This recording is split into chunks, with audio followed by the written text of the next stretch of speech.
Hello everyone, this is first class of Microsoft Excel. If you want to contact me for any question, you can contact me at my WhatsApp number. I will drop my number on the description of this video. If you have not subscribed already to my video, to my channel, please subscribe my channel so that you can get all the new updates, right? Okay, today is the first class. I will try to cover basics of Microsoft Excel, and then I will move to the expert section. So this is the Microsoft Excel environment. I have just started my Microsoft Excel. If you want to start your Excel, you just go to search box and you can type EXCEL here, and here you can get the Excel app. I am using the Windows uh, 2010. If you are in other window, you can go to the menu and find the Microsoft Excel shortcut here. Okay, when you start your Microsoft Excel, Excel start a new workbook automatically, and this is the title bar. This is called the title bar. Here you can see the book one. If you create one new file, if you go to the file and go to the name, and here you can start the file. You can see Excel automatically assign the name book to, because you have not saved this Excel file yet, right? So you can close the Microsoft Excel by cross button from here. You can resize it, you can maximize it, you can minimize it. These are the control box basically. When you click on any button, you will get a tooltip, like you can see minimize here. This is a tooltip which tells you what this button will do, right? Here you can see restore button and you can close as well, right?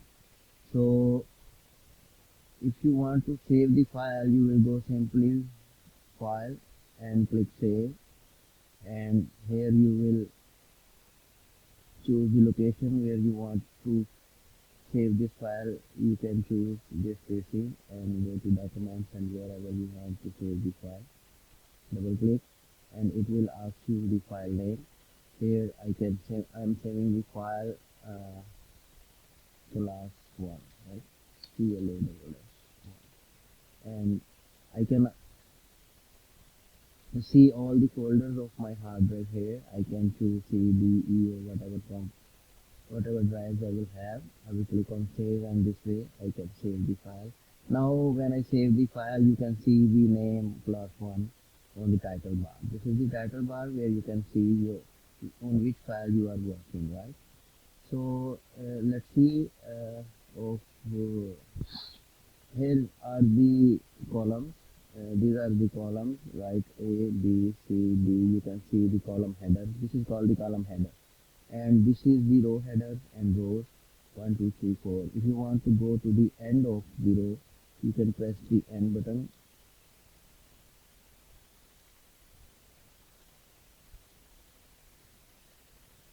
Okay, so every cell, every point, this is the sign, plus sign you are seeing on the screen.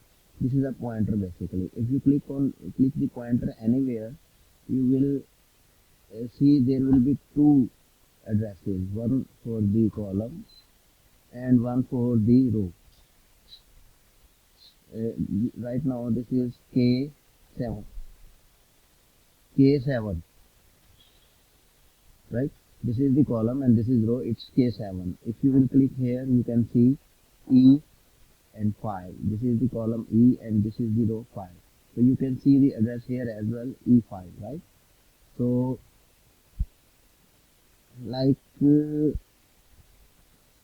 you want to type start mathematical operations, you can choose the cell address as well, to plus, minus, etc. So we will do a simple mathematical operation. A1 I will type 10, and A2 I will type 5. In A3 I will insert a formula to plus both columns. There are two ways. If I click If I start equal to and type 10 plus 5, it means answer is correct 15 in this case. But if I will change the cell A2 from 5 to 10, this will be, the answer should be 20, but it's 15 because I have hard coded it 10 plus 5. So we will learn how we can change it so that it can update automatically. We will type equal to sign, and this cell address is A1. We will type A1, then we will plus sign, we will add plus sign and type B A2. So when we will enter, we will see 20 as the answer, and if we will change this from 10 to 15, the answer will be also updated to 25. This is called relative reference. Relative reference means it is now summing up, adding A1 plus A2, right? So this is the first formula we have learned today. We will continue this class, and I hope you will enjoy this class from beginner to expert. Thank you. Bye bye. Take care.